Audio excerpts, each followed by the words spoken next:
Welcome to Moments with Marianne. This is your host, Marianne Pastana. And we're here today with special guest, Brad Meltzer, who's here to share with us his new book, The JFK Conspiracy, The Secret Plot to Kill Kennedy and Why It Failed. Brad Meltzer is an extraordinary individual whom I deeply admire. His work is undeniably impactful, but it's his values that truly set the standard for all of us. Most of you know Brad. He's the Emmy-nominated #1 New York Times best-selling author of The Lightning Rod, The Escape Artist, and 11 other best-selling thrillers with more than 11 million copies sold. He also writes nonfiction books like The Nazi Conspiracy, about a secret plot to kill FDR, Stalin, and Winston Churchill at the height of World War II, and The Ordinary People Change the World kids book series, which inspired the PBS Kids TV show Xavier Riddle and the Secret Museum. He's also the host of Brad Meltzer's Lost History and Brad Meltzer's Decoded on the History Channel, and is responsible for finding the missing 9/11 flag that the firefighters raised at Ground Zero, making national news on the 15th anniversary of 9/11. So welcome to the show, Brad Meltzer. I appreciate it. It's so good to be back. Oh my goodness, it's always such an honor to spend time with you, and I'm always so intrigued by what you dig up in history. So what even drew you to this? As always, it was just an incredible historical story that I never heard. And we all know the story of JFK when he's killed in 1963. It's the most famous, arguably most famous murder in American history.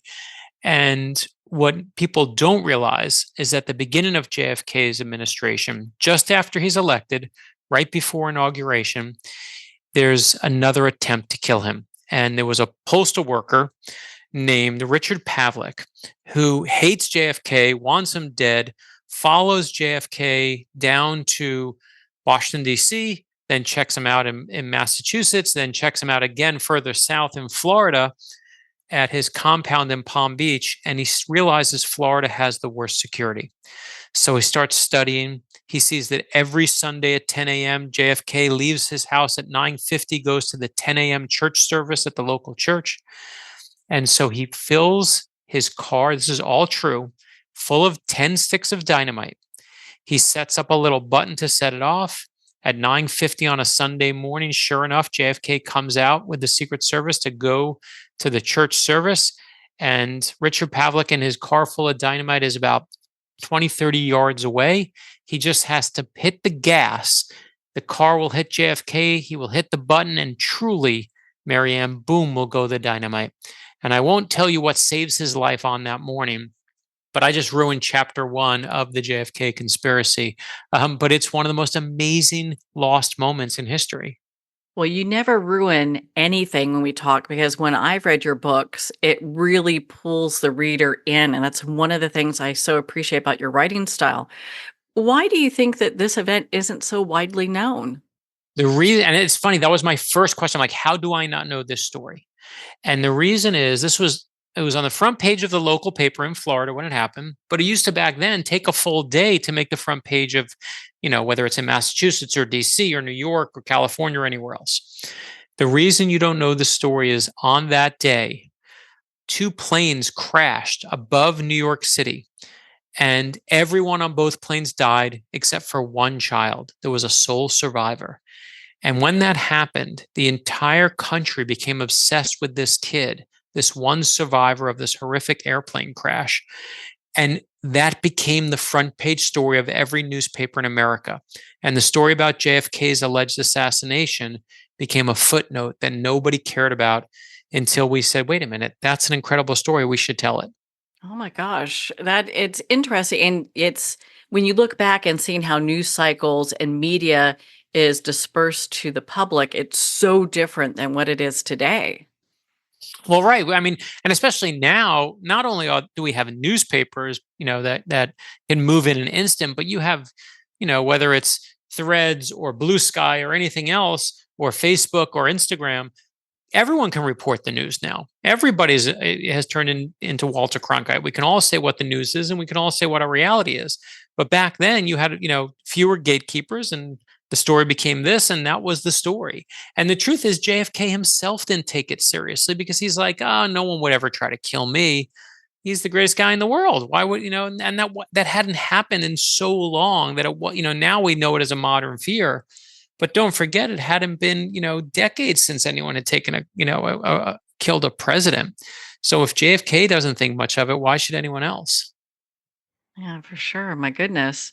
How do you think that this assassination attempt influenced the Secret Service's approach to presidential security moving forward? It's interesting. I've spoken to the Secret Service about it. So one thing they realized, the head of the Secret Service at the time said this was, without question, the number one closest a president has ever come to dying as far as he knew it. That's how serious it was at the time. What the Secret Service, who I've spoken to, of course, they realized they had to increase security. Of course, they realized they had to amp things up. But 3 years later, they realized it still wasn't enough. But what the Secret Service taught me is that when you look at presidential assassins and you look at them through history, there are two types. There are hunters and there are howlers. And a hunter is very different than a howler. A howler makes a lot of noise, says, I'm going to kill this guy or I'm coming after you. And they make a lot of noise and threats, but they rarely do anything. But a hunter is very different. A hunter makes almost no noise. And the hunters are the ones who you don't see coming. And those are the ones who pull the trigger. And if you look at the four people who have successfully killed a president, even the ones that went after Trump, even the ones they just caught, they all fit that same mold. They're not howlers. They're quiet hunters. Okay, that just gave me goosebumps. That's pretty creepy. So it's good to know this, though, because I think, especially with what we've seen moving forward, that I think this is a question that we have to address as a nation. It really, here's the thing we really need to address. The reason that Josh mentioned I wrote this book together is it's always interesting for me to come on and say, I found this great story and look at this and you didn't know this about JFK. But why is it important today? What does it say about us now? And the reason it's important today is for this simple reason. And that is, in 1960, it was JFK was facing off against Richard Nixon. Each side, it was the closest election in modern history, won by a sliver. Each side hated the other side. Whatever side you were on, you thought the other side were complete, utter, terrible morons. Does that sound familiar to you? It's exactly where we are now. And when you drum up so much venom toward the other side, whatever side you're on, when you drum up so much hate and venom, you cannot be surprised when someone gets activated. When you see someone activated and they come after you because you drummed up venom or because someone else drummed up venom, whatever the answer is, people get, they listen. They're listening to those loud microphones. And I will not be surprised if you see this happen again soon, because we're in that situation again where you're just watching so much venom in the air and there are consequences to that.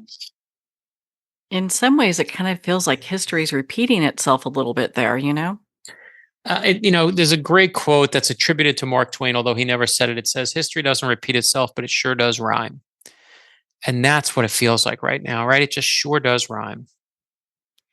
I know you do so much extraordinary research for your books.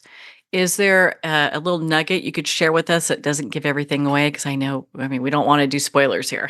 Yeah, no, listen, I think the thing that's going to surprise people the most about this book is they're going to go and think, here's the story of JFK. And it is, of course, you'll see JFK. But what you're going to see, the real star of the book, is Jackie Kennedy. And Jackie Kennedy, when you read the JFK Conspiracy, I kept asking, where does Camelot come from? Where did they get the word Camelot? Everyone knows the word Camelot's associated with the Kennedys, but when did it enter? Was it in the first year when they were in office, right after they were elected? It actually doesn't enter the lexicon for America until after he's actually dead. And this is one part of the end of the book that we talk about. And it ends because he gets killed, and Jackie Kennedy basically is the only person who's obviously the firsthand account that everyone wants to interview. And Life magazine's doing this big story. It's the biggest magazine at the time that everyone's reading. And they say, we need to get Jackie Kennedy interviewed. And she won't grant an interview. And eventually she says, I'm granting one interview to Life magazine, tells the reporter that, you're going to come to my house at night. I'm going to give you the exclusive interview to one person, my firsthand account. And the reporter, sure enough, comes on this night. And Jackie Kennedy tells him the whole story of what happened, what she saw. But she also says that when they were in the White House back during those good days, even when his back was hurt and JFK couldn't, was struggling, he would always love and calm down by listening to this one record that they used to play over and over about a place called Camelot. And I can tell you that Jackie Kennedy used to be a reporter herself. That's where she started her career. So she used to be part of the press. She was then hounded by the press. She was crucified by the press. The press was obsessed with her, but she was also a master of the press. And the reason why we to this day associate Camelot with the Kennedys is not because of JFK, but it's because Jackie put it there very consciously. She knew exactly what she was doing. And when you see the JFK Conspiracy, you're going to see Jackie like you've never seen her before. You're going to see that here's this family that, he has the perfect life and the perfect wife and the perfect tan and the perfect hair and perfect family. Camelot. But it's anything but. And you'll see the affairs and you'll see what, JFK's best friend, one of his best friends goes up to Jackie and says, you know what? He loves women, basically saying he's not going to stop cheating on you. Tells her that right after they're engaged. And you're going to see this woman who's trying to manage this guy who everyone thinks is perfect in every way. And this marriage is supposed to be perfect in every way. But behind the scenes, it is anything but Camelot. And I think that's what people are going to love the most about this book, is seeing what Jackie does behind the scenes, because it's going to blow your mind. It's almost like he had his own PR agent with him every step of the way. And not only that, but what she's so amazing about is people love her. They're obsessed with her style. They're obsessed with what she wears. They're obsessed with how she speaks. And she doesn't want any part of it. Most people who are famous, they want to be famous. She didn't want any of it, which makes her only more alluring to us. And there's this wonderful moment in the book where, you see her with her Secret Service agent who they assigned to her. And when he gets assigned to her, he thinks, oh my gosh, I got the worst assignment. I wanted to be in the White House with the president. I got the first lady. I'm going to go to tea parties now. This is going to be terrible. And she starts, when they meet together, they go for a walk together, because Jackie loved to go on walks every day. And in the beginning, he just walks behind her, doesn't say a word to her. They picked him because he had kids that were young, just like hers. And sure enough, they slowly start walking together. They start talking about their kids. They start talking about it, and he becomes her most fervent protector. And this relationship and what you see, he has to watch her go through. We have a firsthand account from him in the book. As I said, it's just going to break your heart and blow your mind, because what Jackie's going through in that White House when she gets there, it is not a normal life at that moment. And in fact, she's so popular that at one point JFK goes abroad and he introduced himself. He says, "My name is John Kennedy. You might know me as the husband of Jackie." That's how famous she is. The lines are coming for her, not for him.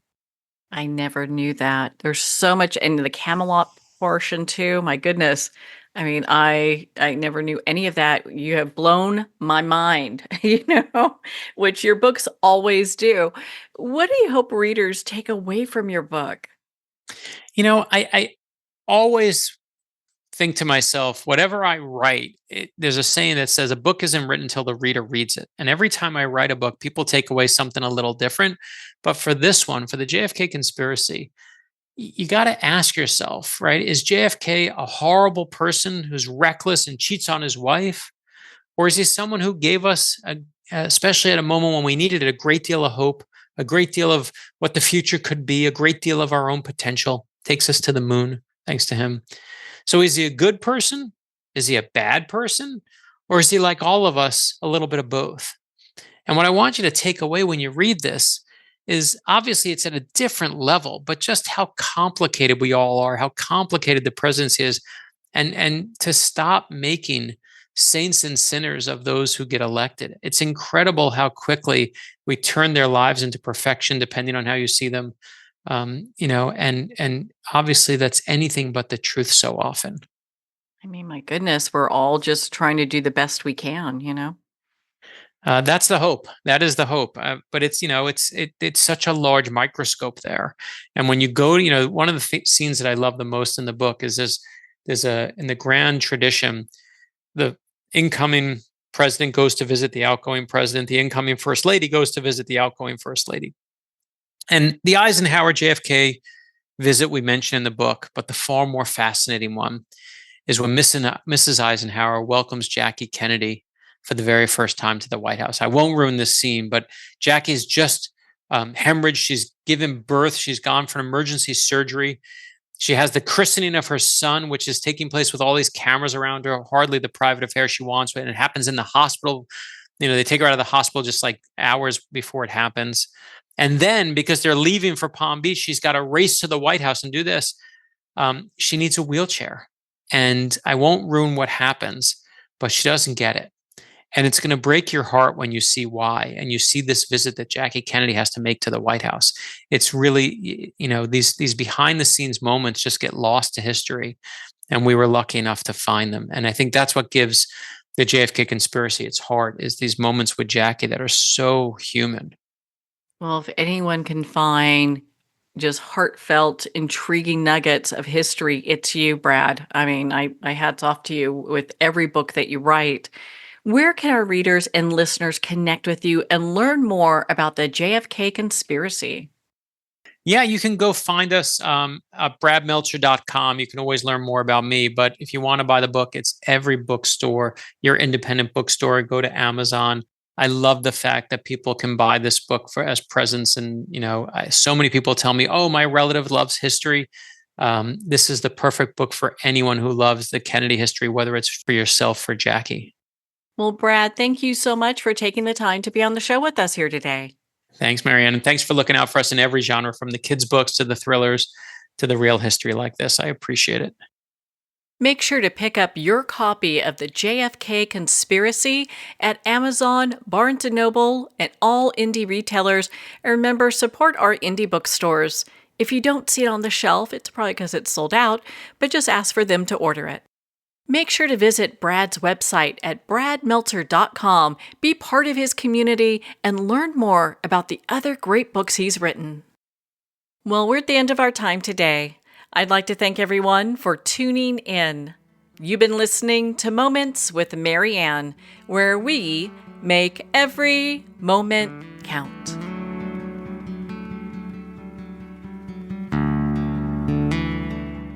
In a single moment, your life can change. Moments with Marianne is a transformative hour that covers an endless array of topics with the best of the best. Her guests are leaders in their fields, ranging from inspirational authors, top industry leaders, and business and spiritual entrepreneurs. Each guest is gifted and a true visionary, a recognized leader in her own work, and while teaching others to develop, refocus, and grow, Marianne will bring the best guest and sometimes a special surprise. Don't miss this. You never know just which moment will change your life forever. Make sure to tune in and visit momentswithmarianne.com for more information.